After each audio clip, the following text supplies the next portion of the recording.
Amy and Patrick, it looks like I'm standing in a canal right now. This is actually a neighborhood. We're right off of Bonita Beach Road and Quinn Street. And residents here tell me that they just got done dealing with the flooding from 2 weeks ago when we saw that heavy rainfall. And they're telling me they just started to get their lives back on track, starting to clean out their homes. And after Hurricane Irma ripped through, now they're dealing with up to 3 feet of flooding in some areas. Now, we're not going to go too far back because it's dark right now and it's dangerous to even be in this water. That's why I have on these waders. But people living here tell me this is a complete tragedy.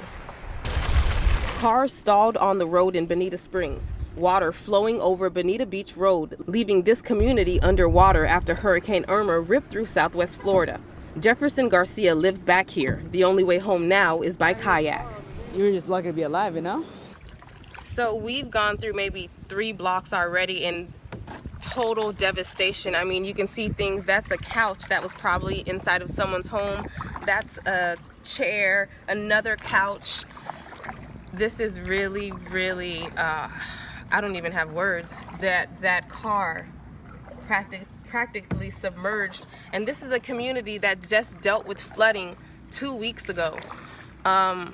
You're helping me out. You let me come out here on your canoe. How is it just to see this? Just saddening, you know. After a while, it starts to sink in the real thought that this is real and we've lost a lot of our stuff. You know? We got to start from scratch, but just waiting for this water to go down.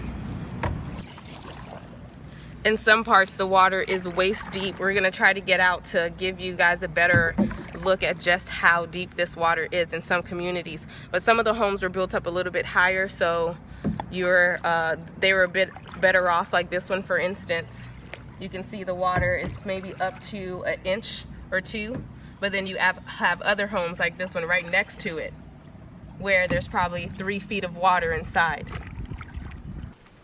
We saw the worst, but you know, it's only material objects, so as long as we're living, that's the best. You know, it was really eerie going down this road in a kayak with Jefferson, and I asked him what he plans to do next. He tells me that now he's staying with family and friends until they find a solution. They're not sure how long it's going to take for these waters to recede. The last time it flooded here, it took about a week. So these people here just dealing with another blow, this time from Hurricane Irma. Reporting in Bonita Springs, Deborah Souverain, Fox 4, in your corner. You know, Patrick, we got here about 10 minutes ago, and if people are expecting to come to the North Fort Myers Academy of Arts, you should probably head to another shelter. Pan, if we give my photographer some time to pan over, you see these people are being turned away. The school here reached capacity, as I said, when we got here about 10 minutes ago. Currently, there's about 2,500 people inside. You can see this gentleman here, National Guardsman. He's going car to car, informing people that this shelter is no longer available. They have reached capacity. In fact, the principal told me that he had already reached capacity, but was still allowing more people to come in. But at this point, there are just too many people inside. And in fact, I have 2 people here that were just turned away, Bob and Ethel. Tell me, what's the plan now, guys? Okay. Well, our next plan, I guess, to go to the list you're going to give us for the, what's that, for a high school? Mm-hmm. Okay, and what he's referring to is I have a list in my hand of the shelters that are still open. Therefore, I understand they might have openings still down at Germain Arena. We'll try there.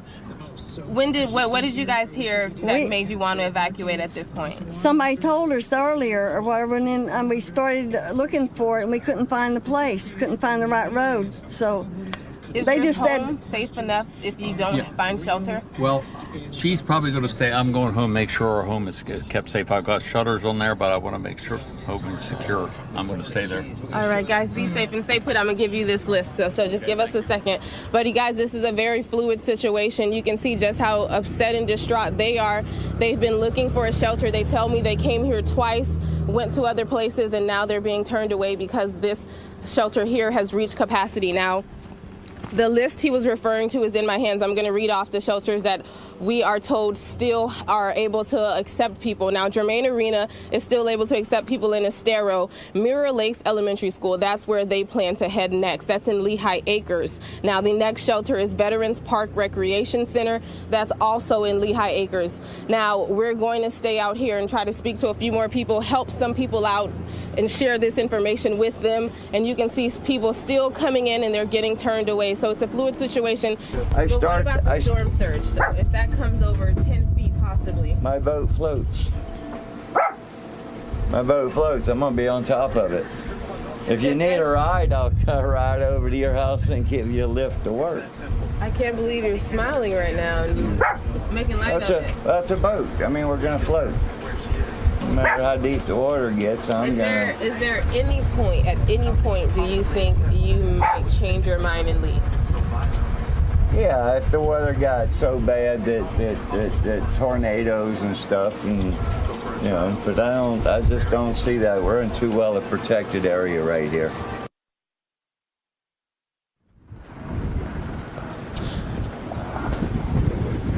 And now you heard from him. He does not plan to leave this area at all. He tells me there's nothing that could possibly make him leave his boat. We tried to plead with him, explaining the dangers with storm surge. He didn't seem to be too concerned with that. And that's what county officials tell us is the deadly factor here. In addition to the violent winds that we'll see, it's the storm surge. In some areas, it could reach up to 10 feet. And that's why officials are urging people, if you're not in a safe place, find a place that you can stay as soon as you can, because as you can see, conditions here are starting to pick up a little bit. It started to rain just a few minutes ago. I didn't even have time to put my jacket on, so things are definitely starting to progress. We're starting to see some of the impacts from Hurricane Irma. Reporting live in Fort Myers, Deborah Souverain, Fox 4, in your corner. Now, Patrick, I want to show our viewers just how close those flames got to the H&M stables. Now, right behind me is where that fire was burning. And again, this was in the evacuation zone, and that's no longer the case. But we're going to pan right over to where I am now, and I'm just walking right across the street. And if you look behind me where you see that light over there, that's where the stable is. So those flames came just within feet of the barn. Small flames continued to smolder within what was at one point an evacuation zone. Some walked through smoke to return home for the first time in 24 hours. But not everyone who was forced to evacuate was able to go home Wednesday. Smoke inhalation, that's like the main concern. Michelle trains Jake at the M&H stable. She tells me Jake and this miniature pony named Buddy were the last two horses evacuated. I mean, literally, it burned all around us. Now, it burned pretty much our whole perimeter fence, because there's 20 acres for the farm. It pretty much just burned all around us. It even burned around our garbage cans. The unforgiving flames downed power lines and left parts of their fence useless. She drove through the area Tuesday as flames burned just feet from the barn. The power went out like 2 o'clock in the afternoon. We'd run down, we have a lake, so we'd run down to the lake, fill up the buckets, put them on the little Kubota, drive over there, put 4 or 5 buckets of water on it. In total, 38 horses had to be removed from the stable. These two friends stayed behind, but luckily they were able to find a temporary home thanks to Tracy Neville. The minute I heard, I just stopped everything and I was like, I'm on my way. I've got a 2-horse trailer. I can only do 2 at a time, but you know what? I'm down. We're just a few miles away from where those horses are now being boarded, and you can see the damage that has been caused here so far by the fire. But it's small flare-ups like this one right here that has people like Michelle concerned that there could be more trouble on the horizon. The horses, they've got huge lungs. And so that's breathing problems for them. And that's why, we'll wait till they say we can bring them back and it's safe and it's not, smoky. Deborah Souverain, Fox 4, in your corner.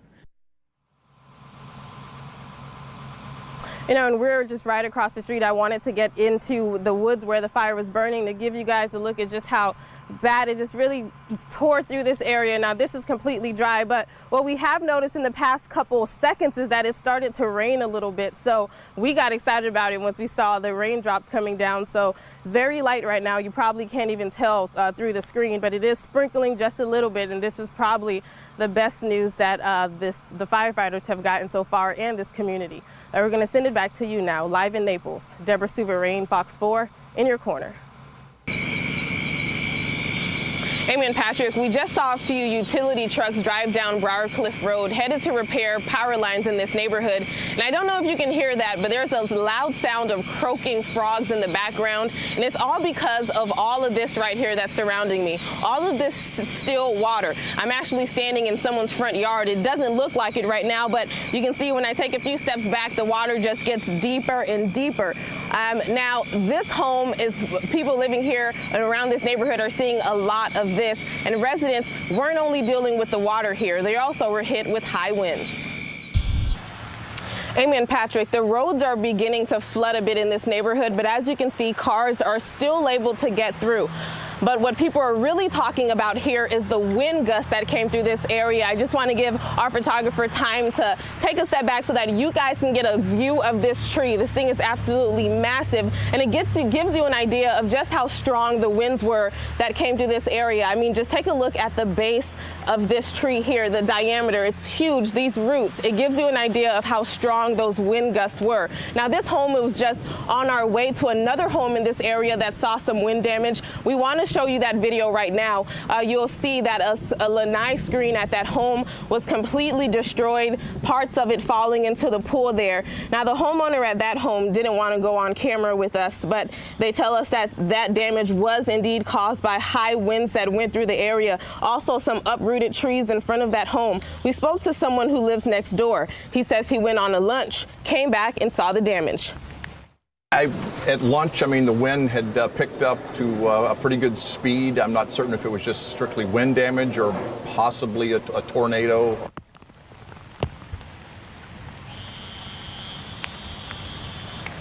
Now, there haven't been any confirmed tornadoes touching down in this area, but I did get a chance to check in with our chief meteorologist, Derek Beasley. He tells me there were reports of wind gusts of up to 45 to 55 miles per hour in Lee County. And as you can see behind me, those winds definitely came through here. Reporting live in Fort Myers, Deborah Souverain, Fox 4, in your corner. All right, thank you. Patrick, it was a horrifying 5 days for the victim inside of this pink and white home behind me. She told detectives she was able to escape using a side window, and then she ran to a neighbor's house to ask for help. Now, a source close to the investigation tells us she still had zip ties around her wrist when she escaped. Now, these are the individuals that detectives. Good morning, Chris and Jane. Residents who are still dealing with flooding in Bonita Springs say they're worried that this may become the new normal. Here, residents had to actually set up this caution tape just to outline the road because at one point it was completely underwater. Now, right now, we're just east of I-75 in a community. This is Lake Shalimere Drive. Now, take a listen to one resident we spoke to about their concerns with the flooding. State and county officials installed 2 temporary water pumps about 3 miles away from this community to help remove some of the floodwaters here. But as you heard from that resident, they want permanent solutions, not pumps. We're told that residents here have been reaching out to state and local leaders to help find a solution to what they're worried is going to become a growing problem. Live in Bonita Springs, Deborah Souverain, Fox 4, in your corner.